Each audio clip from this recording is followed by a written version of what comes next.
Okay, good afternoon, everyone, and thank you very much for joining for this presentation on how do we create loyalty amongst our donors, our staff, and our volunteers. And my name is Terry Yanovich, and I've been working in this industry of giving exceptional experiences to our customers and employees for over 30 years. And so I'd like to share some of the tips and tools and techniques that I've learned that may be able to help you and your organization. But I'd like to start out by first asking you, have you personally ever experienced poor service? Of course you have. Everybody has experienced, but the key is to recognize is how did it make you feel when you received that poor service? Because poor service leaves an emotional connection that can last for a long, long time, and it's hard to turn it around. And we remember great service and we remember poor service. So if we're going to have people remembering our organization, we obviously want them to remember the great experience that they had with us and not the negative. And actually, business leaders and leaders of all kinds of organizations, small, large, for-profit, not-for-profit, have all recognized that the customer experience is really the next battleground.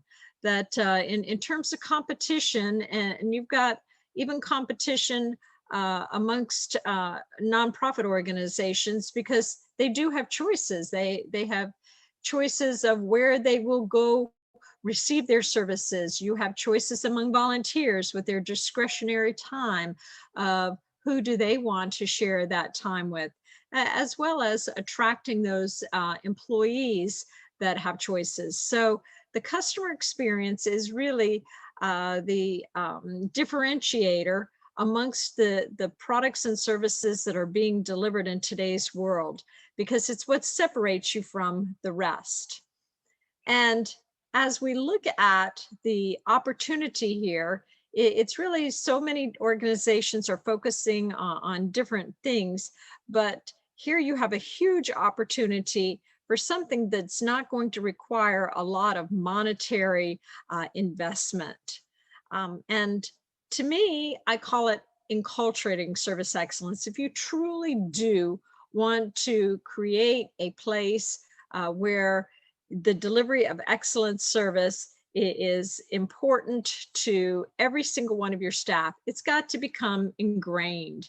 And I learned this at a very young age. And by the way, enculturating is not a real word, so don't go looking it up in the dictionary. I made it up. But when I first got my first job, I was in college and going to school, living in Orlando, and started working at Walt Disney World.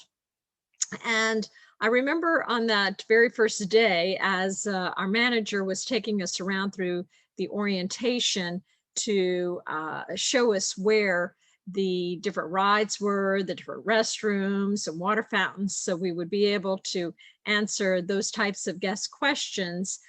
He made a real point that every time he saw a piece of trash, he would stoop down and pick it up. Well, I was only 17 years old at that time. And I don't know how many of you have teenagers, or maybe yourself, when you sit there and you think about what does your room look like at that age. But mine was not very clean. And so when he made the comment that one of the top 3 reasons why guests come back to Disney is because it is clean, that was of critical importance, and everyone had to pick up trash. And that's why he was stooping down and putting the trash into his nice suit pocket or walk into the nearest trash can. So the expectation was very clear that that's what one must do in order to be successful in their career at Disney. And so I started picking up trash and picking up trash and picking up trash until today. My family gets rather embarrassed when we go to the shopping mall because there's mom still stooping down and picking up the trash. But it's just become ingrained. It's become a habit. And that's really what you want service excellence to become, is habitual, that it becomes a way of life within your organization so that it brands you that this is just who we are. And that means that every person has to recognize they have a role, that every person can either build up your name, image, and reputation, or they can tear it down. And that many of your donors or many of your recipients of your services, and many of your donors too, they don't recognize who many times a staff, a paid staff is, or who a volunteer is. And so every person who's representing your organization must feel the weight upon their shoulders that they are there to uphold your image and your branding and your reputation. And so it starts with identifying and understanding the concept that we are all customers to each other, that every single person who's working within your organization has a customer, and that customer may not be the external one, but that it could be the person that I pass my work on to, or the person in the other department that needs my help when their computer breaks down, or that they need this information in order for them to be able to provide the value to the recipient of that service or product. And so it starts internally. So everything I talk about today is applicable to even those of your employees, your staff, and volunteers who don't deal directly with the outside customer. And it starts with identifying their higher purpose, reminding people of why are they really here? What is it that is motivating to them, that wakes them up in the morning, that says, I want to be here? And at Disney, I'll never forget that I was told, yes, I have a certain job task, but that my real purpose was to create happiness, that was my higher purpose. And think about the mindset that changes when you're doing your job. It's either, well, in the case here of the custodial worker, that she's there. Yes, she's sweeping, she's mopping, she's making sure everything is in order. But really, in her mind, why is she there? What is her ultimate meaning to her job? And as every single cast member at Disney knows, they know that by delivering happiness in every interaction that they possibly can, that their guests at the end of the day, they're going to be hot, they're going to be tired, they're going to be broke, but they will hopefully be happy. And that's that emotional connection that you want to identify for all your staff and volunteers, so they know that with every job task, that's really the purpose to their role. And once you've identified that higher purpose, put it into a very simple statement, a very short, simple statement. And this will become your service philosophy. It's not a mission statement that tells what is the strategic direction you want your organization to go in. It's not a value statement. It's simply a statement that identifies what do we want our donors, or what do we want our recipients, what do we want our staff and our volunteers to feel with every interaction, every day that they participate with us. And so service philosophy provides a clear image of the organization, so everyone has a vision. By identifying that emotional connection, whether it's delight, happiness, hope, peace of mind, trust, confidence, but people remember that feeling. Remember, I said with poor, great service, they remember the feeling. So identify that emotional connection. And then what it also does, it gives a foundation for decision making, so that should a hard decision come along, or even a simple decision, by simply saying, will it result in this feeling? And if so, then move forward with it. The next piece then in enculturating service excellence is to identify service standards. And these are behaviors that identify to everyone what is important. So it gives criteria for making service decisions. It gives a tool for managers to measure rather than making customer service subjective. It makes it objective. And then it creates a consistency across the organization, so that every staff member, every volunteer is held accountable to delivering these behaviors. And so it's not like a recipient will say, well, when I dealt with this one department, they were wonderful, but boy, you deal with that other department and it's just chaos and they're very rude. This creates a consistency across every department, and it creates a binding opportunity for everyone to deliver on your promise. And so what does that experience look like then? So as you're looking to engage with donors so that they will feel confident to continue to donate to your organization, as you engage your staff and win over the hearts and minds of your volunteers as well, everyone it goes through an experience. And that experience can actually be broken down into these 4 components. In the middle, we have the customer. Remember, either that internal or external customer. We have a service environment. That's your physical environment. What does it look like, smell like, feel like, taste like?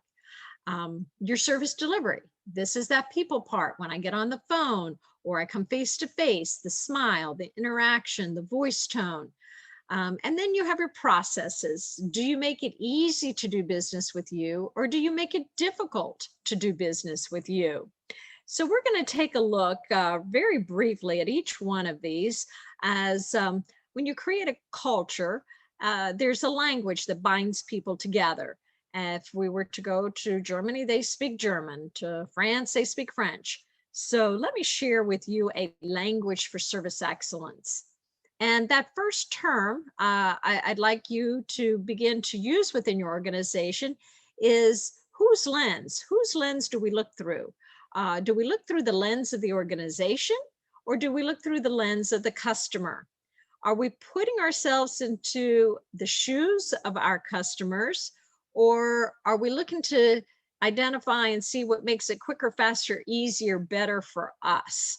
And that's really critical, because by recognizing that the customer is the heart and the reason for what you're doing, we definitely want to be looking through their lens and to identify with their emotions.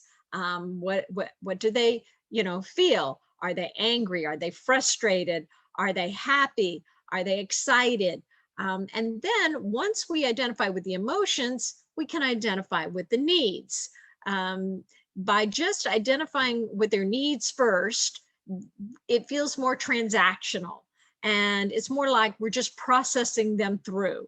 Whereas when you stop and read your customer as to what is their emotional level, and then let them know, I can see that you're frustrated. I can hear that you're anxious, but let me see what I can do to help you.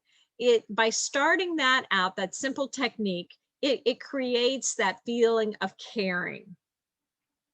And that's really what we want, is because if we want to create that loyalty amongst our entities, we want to be more animated versus automated. And you all know how that feels when you make a phone call to your insurance company, or you've got to deal with some other mundane routine activity in your life, and you get into a call center and someone responds to you very automatically, and that they're just going through the motions or the procedures or the process of which they've got printed out in front of them, versus truly looking to listen to you, actively listen to you, to identify what they can do to help you. And so here's a tool that I'd like to share with you. It's called a service map. And a service map kind of forces you to look, along with your staff and volunteers, at what would just be mediocre service at each touch point, maybe that automated kind of a feeling, or what could we do to make it excellent? And so it's not a process map looking through the lens of the employee as to what steps do I take, but it's looking through the lens of the customer. So whoever's the customer of your process, looking at each one of the touch points through their eyes, and then identifying, is that just average, mediocre service, or could we ramp it up just a little bit with excellent service? So here's an example just to share with you. And this is of a new volunteer. Let's say it's a new volunteer. They've never come to work with you before. And so looking at the touch points, I've identified 8 of them. Some service maps have 14, 15, 20, some have 2 or 3. First step, the new volunteer, they call for their schedule and information. Where do I go? Maybe directions. Second is when they enter the designated location, does anybody greet them? Lets them know, hey, you're in the right spot. The third is the wait, where they wait for someone to come get them, to take them to where they're supposed to go. Fourth is when they get to that area, are they greeted by another employee, another staffer to feel welcome? Then they receive instructions on what they're supposed to do. Then they're taken to their work area, introduced to others in the group, they do their work, and then they're thanked at the end of the shift. So at each one of these touch points, there's an opportunity to say, okay, how do we currently do this? And then how could we do it just a little bit better? And the key is, if you get all your staff involved in this, is to be able to look at what is mediocre and then what is excellent. And once everybody identifies the excellent, it's then taking the time to get the commitment from the group to say, okay, so from now on, how about we all agree that we're going to do this in the excellent way, which then raises the bar and raises the culture in that particular process. I don't recommend you become service map technicians doing this on every process, but pick out those where maybe you have inconsistency among staff, or maybe you have had complaints from others before, and that process could be improved. The language for the service environment is that everything speaks. Everything is sending a message. Everything you see, hear, smell, and touch. Are you sending the message you want to send? People make you make an impression when they come into your office. You may say, I know where everything is. Don't you worry. I got it taken care of. But they see this, and does it really convey that feeling of trust or confidence? Versus someone who looks a little more organized, I might have more confidence that this person is being careful with the information that I'm sharing, or the knowledge or the reports that I've given to them. You can convey messages by your physical work area. What's important to you? People, they look around your office to get messages and clues. Everything is sending a message. Are you sending the messages you want to send? I've been in several offices, and this actually was in a potential new doctor's office where I was going to become potentially a new patient. But I must say, I got a little worried when I was sitting in the waiting area and saw the stains on the tile and the wilted plants. I'm sure the physician was a wonderful physician, but I already began getting some negative feelings just by these little clues that were in the waiting area. Is it confusing when your staff is or your volunteers and people are looking, recipients for your location? Is it easy to find you? You do it every day. They don't. Your website sends a message in terms of speaking to folks. And many times in today's world, it's the first impression that you have. Go back, take a look. Did the links work? Is the spelling correct? Is it communicating what you still wanted to communicate? As well as your emails and text messaging that as you send out individually, Each one of those is speaking. Your brochures, your collateral materials, spelling your donors' names correctly, spelling those recipients of your services correctly, making sure that all of it is communicating definitely in terms of this is who we are and this is the message we want you to take away as to how we want to help you. And then it's ensuring that your staff and your volunteers know that from the moment that they step into your workplace area, and if they're wearing any kind of a uniform, anything outside, that they are on stage and they're being watched. And therefore, it's important for them to remember that they must always be conveying the image that is representative of your organization. Everything speaks. So here's another tool in which I would recommend you work with your staff and volunteers on. What are those detractors, whether they are physical detractors or behavioral detractors that take away from the experience that you want to deliver? And then what will be their commitment in the future in regards? I know one of my biggest detractors that I hear and just cringe when I hear someone say is, that's not my job. Recognizing that anyone who is working with your organization, that it is expected that that's their job. And so while it may not be their actual job task, it's up to them to identify who will be able to help them to find out and make that connection, but to never say that's not my job. So the commitment in that case is that we will never say that's not my job. We will always make the effort to help and find out who will be able to deliver or help in that regards.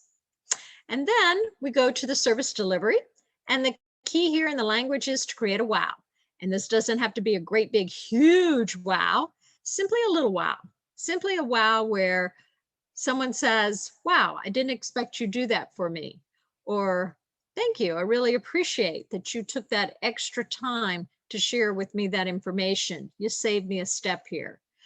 Cumulative wows add up and they become part of that experience that creates even a bigger experience wow if it's consistently done so that people can begin to trust you. And so Bill Murray Jr. once said, you got to start with good people. You got to train and motivate them, and you give them an opportunity to advance, and then the organization succeeds. So creating a wow starts with the people that you hire, that as you prepare them to exceed expectations, take a look at these three areas so that they get the mindset that when I join your organization, this is the way of life there, and this is the expectation. I'm not expected to just come in and give the status quo or to satisfy those people around me, but that I'm going to be looking to take it just one notch ahead. And so in the hiring and orientation, the first bullet point there is to truly look at your hiring process and to think about those people, will they fit into your culture? That in your interview process, do you model the culture so that they know and can get a picture of what your culture looks like? There should be no secrets in the hiring process. It is much better for someone to say, you know what, that culture is not for me, that organization's not for me, versus you bring them on, you train them, you spend all that time with them, and then they say, you know what, this is not what I expected, and then they leave, and you've got to go through that entire process again. So taking a look at how do we do the hiring, communicating all the information that we can, and looking at the right fit person in terms of where their personalities will best be applicable in your organization, as well as communicating that higher purpose so that from day one, you're starting to motivate and inspire them that this is truly what we do here in our organization. The second piece is to make sure that they are trained. And an old Chinese proverb, by following the good, you learn to be good. We don't want to put these new employees, these new staff, these volunteers with our spare people. We want to put them with their best so that they can learn from the best. And so key elements for successful training is make sure that the staff, the volunteers know and understand the requirements of the job, and that they have a place where they can go to ask questions if they don't, that they truly understand that higher purpose, that emotional connection, and that they feel proud to be a part of your organization. And that feeling proud to be a part of the organization comes from them having that knowledge. So the information sharing that you do is key. And Sam Walton knew this. He said, communicate everything you know, because the more they know, the more they care. And when they care, there's no stopping them. So recognizing that the staff and volunteers that you hire, that they are adults in most cases, you know, at least 17, 18 years old, and that they have worked, you know, with budgets and schedules. And so as you share information with them, share it in a language that can be understood in their day-to-day, so that they do to start to feel that care, and communicate in all forms of communication, whether it's bulletin boards, whether it's little trinkets, memo pads, meetings, all forms of communication, so that you can talk amongst the staff. Daily huddles is my favorite, where staff and volunteers can come together and hear, okay, here's what the day looks like it's going to be. May not go that way, but here's what it looks like we've got on our plate today, this week, but that ongoing regular communication. So key elements for successful communicate, make sure that you connect people to the big picture, that here's where I fit into the link into the big picture. Give significance to those mundane and repetitive tasks, remind them of their higher purpose, and reinforce that kind of feeling you want others to have about your organization. So as you prepare your employees and volunteers to exceed expectations, they now can use that information to create a wow. And it's remembering basically a couple of little tips here to treat customers as individuals. That there are days I don't think my name is Terry anymore. I think it's next. I'm next in line, next here, next at the bank, next at the post office. I have a subway here pictured because several times now I have been into a subway, and they have made it a real point to make sure that I feel like an individual. And so these sandwich artists, I even asked one last week when it happened, and he made just a little comment that made me recognize that he was paying attention to that I looked tired that day. I knew it. And he's made a comment about smiling, and he smiled and said, I want to make your day a great day. That's treating a customer as a VIP, a very individual person, and that's what you want. It's the details. People remember the little things, the little tip you give them, the little piece of advice that they might not have known if you hadn't have spoken with them. And it's the consistency that builds the trust. If every one of your staff and volunteers start to look at opportunities to do this over time, it builds the trust. It doesn't have to be a lot. It's the little things that people remember. When at Disney, when we would interact with small children, we were taught to get down and squat down and talk to children at an eye-to-eye level. A little thing, but sure meant a lot to them as they went through their day trying to feel special. Every role makes an impact, and it's reminding people that every opportunity is that opportunity to help the organization be a great organization and deliver that service excellence on a consistent basis. And by doing these things in our processes, we also have an opportunity to make our staff and volunteers feel like heroes by looking through the lens of the customer, designing those processes. How can we make it easier for them to do business with us? Versus how most organizations design their processes. How can we make it quicker, faster, and easier internally?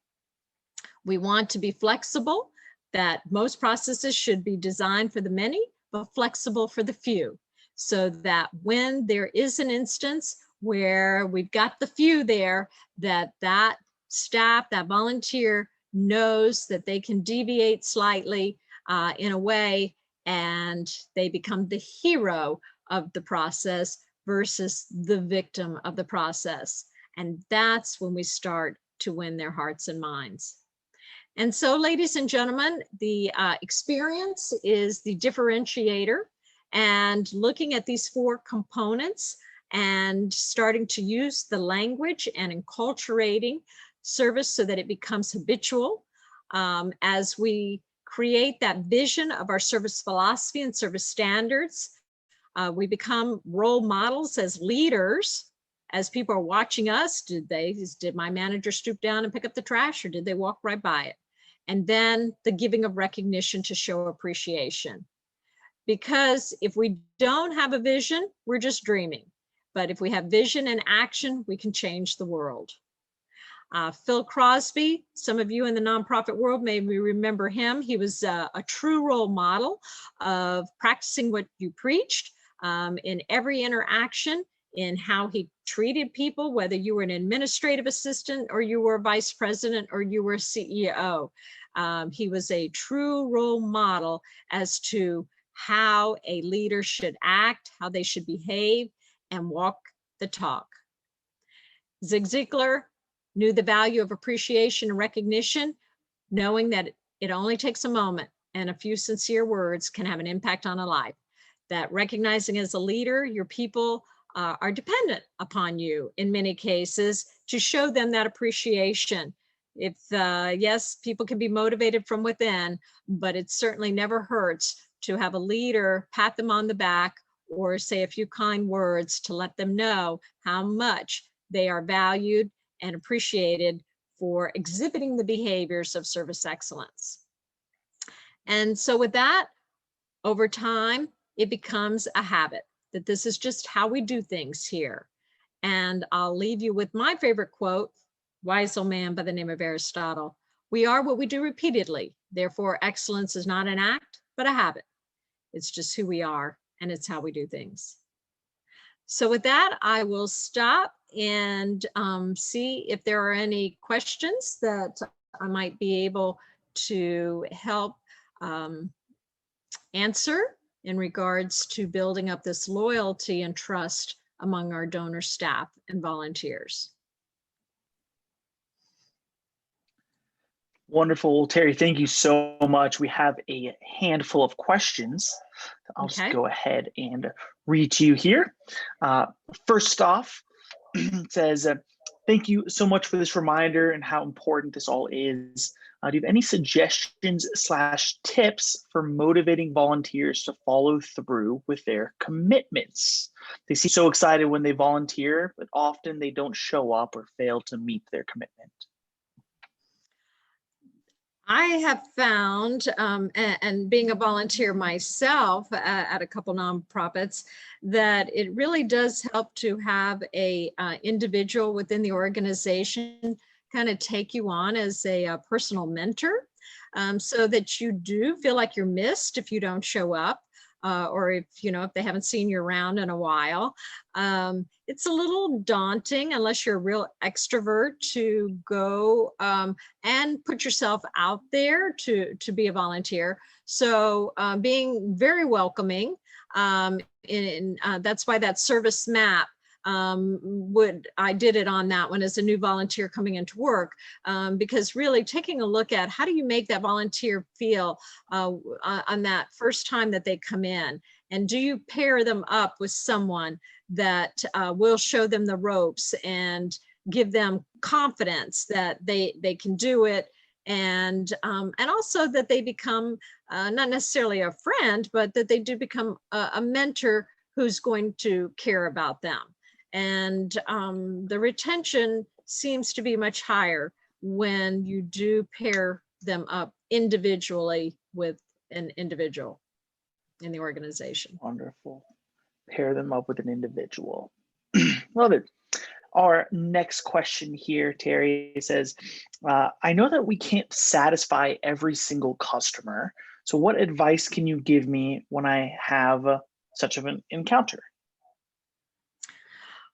I remember the Disney philosophy was, that in terms that the guest may not always be right, but we will always treat the guest with respect and dignity.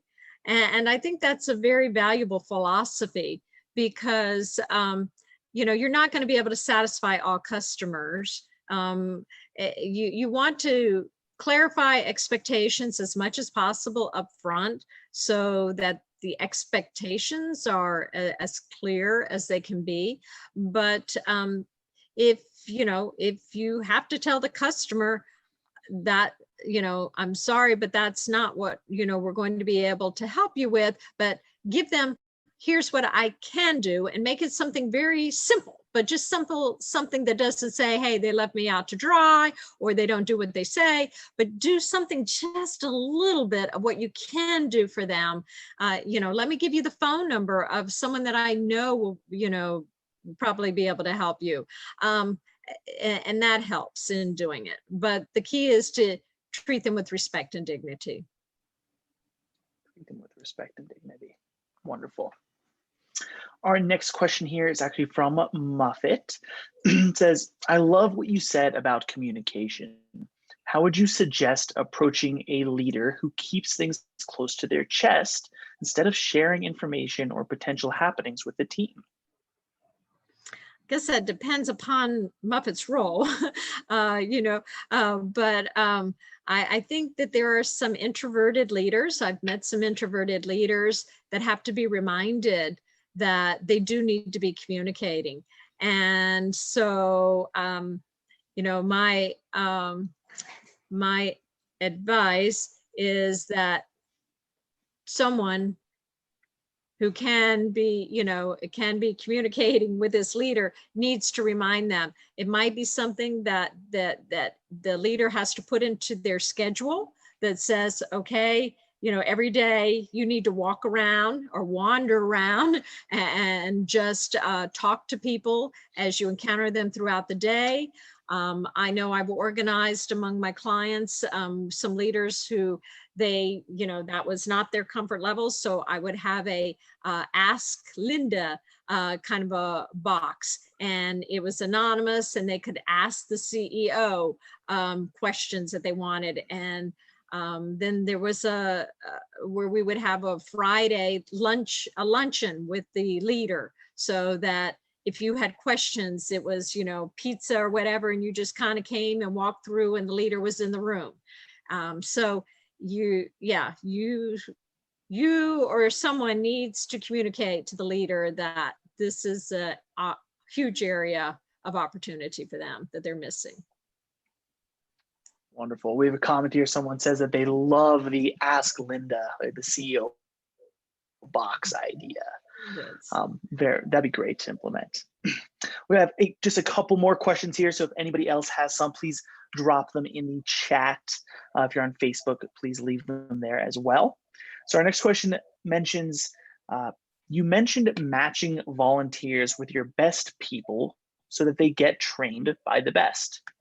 People are very busy these days. So how do you suggest we make time to allow our best to help train up these new volunteers?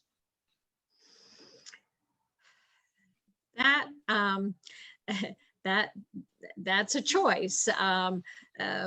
But I've seen too many times where they've been paired with those who are not that good, and then they become not that good themselves. So that's the consequence. That's the cost you have. Yes, there's a cost to pairing them with your best, but there's also a cost to pairing them with others who are not. So it's a choice. And sometimes you can if you can, create some type of a honor. I know at some organizations, little pins that showed, I'm a trainer, and that they were given recognition for being a trainer. And that was perceived as an honored position because all the leaders treated it as an honored position. So that it wasn't like, oh my God, I got to train somebody else. They're always asking me to do this, one more. It's making, it to be, and then showing appreciation and giving recognition at any time of staff meetings to these individuals, helping the individuals once you know your best, what your best are doing, trying to put that into some type of a procedural manual or some type of a training module so that you can take what the best is doing. And maybe it's not that they always have to be paired with them face to face, but that they are able to follow the processes that the best is doing, and taking that and giving recognition to the best, that, we think you're the best, and therefore, we want to use you as an exemplary role model so that they feel good that they've been recognized for that role. Wonderful. Thank you for that. Next is a question from our audience over on Facebook. It's a slightly different topic, but it says, as we start transitioning back to working in the office, I'm finding it difficult to maintain a healthy culture in my organization among staff. How do you suggest we make this transition easier? Oh yeah, it is tough. I've been in with a couple of clients, and that's exactly the situation. Some people don't want to come back. Some people are finding it hard, when they actually get back in and readjusting because they got used to working in their pajamas or really setting their own schedules and so forth. What I'm finding is you just want to try to make it fun. We spend a lot of time at work, and now that some people are really happy to be back, but just have a staff meeting with people and say, what can we do to make it fun? We know that you're back, and we want you to want to be back. So how can we make this more fun for everyone? So one place last week, they had snacks, all different kinds of snacks. Not expensive snacks, but just a place where they could go in and, find a fun snack. They had a board where they could put up, what are some of the fun things that you did that you might have not done otherwise during the, COVID time that you were out. So it's getting people to knowing people, not as just someone who sits at the other desk, but as a relationship, and getting to know people more personally in that regard, so that we can tailor the fun and find things that everyone will enjoy participating in one way or another. Make it fun. I like that a lot. So we had a couple more come in here. This next question, let's see, it says, what's the best place to start? Do we need to do surveys, or should we just dive into process? Well, the first place I'd start is writing your service philosophy statement, that short, simple statement, and start it out with we. And remember, it's an emotional connection. So like Disney is we create happiness. I know, in other organizations, we inspire trust, or we build confidence, or we deliver peace of mind. So first of all, identify that short, simple statement, your service philosophy statement, and then identify and do this as leaders, do this as a leadership group.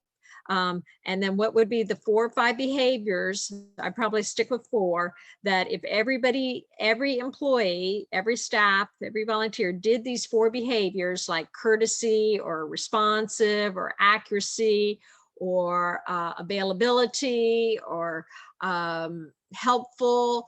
But what would be those 4 behaviors that if everybody did these in every interaction, that we'd be able to achieve that service philosophy connection? That's where I would start, because now you've got a vision. And then from there, I'd go back and look at your processes and say, okay, which one of our processes don't deliver peace of mind? Which one of our processes don't create happiness? And start from there. And but otherwise, you're just kind of shotgunning it in terms of hit or miss as to which processes you really are going to get the most value in working on. Wonderful. And our last question here for today, Terry, unless another one happens to pop up here in a second, is it's simply, do you have any advice on keeping your board engaged and excited? Yes, I'm on a not-for-profit board, and the way that this group keeps me excited and engaged is they make me feel important, that they value my opinion, that they'll call and ask for advice individually, so that I feel like I'm contributing in that regards. That when we weren't able to meet for the past year and a half, so we did the Zoom meetings, and that was tougher. But they tried to make them fun in terms of going around and letting everybody say something interesting about their last month that they were wanted to share with a group or were willing to share with a group as they were getting through the year. But now, as we're getting back together as a group, it's once again reminding us of our higher purpose at every meeting, starting out, this is really what we're all about, and that everybody has an opportunity to contribute in a way that they have the knowledge and the expertise that they want to share. And then basically it's the appreciation, making us just feel really good that we're a part of it and we're changing the little world of which we're volunteering, our time for. Wonderful. Well, Terry, thank you so much for your time. Of course, question from my side, you had a lot of examples and even some things that people could work through in your presentation. Is that something that if they emailed you here at your email on the screen that you'd be willing to share? Sure, absolutely. Absolutely. Wonderful. Well, that's everything from my side. So I'll let you take us out. Once again, thank you very much. It's an honor to have the opportunity to share with you some of my experience. And I do have a book called Unleashing Excellence, The Complete Guide to Ultimate Customer Service that you can get through Amazon. And it outlines, it's a guideline for leaders, but I'm also very willing. I love to talk and with you or email with you and share if there's something that you saw in here that you'd like to talk about some more. Thank you. Wonderful. Thank you so much, Terry. See you guys again soon. Thank you.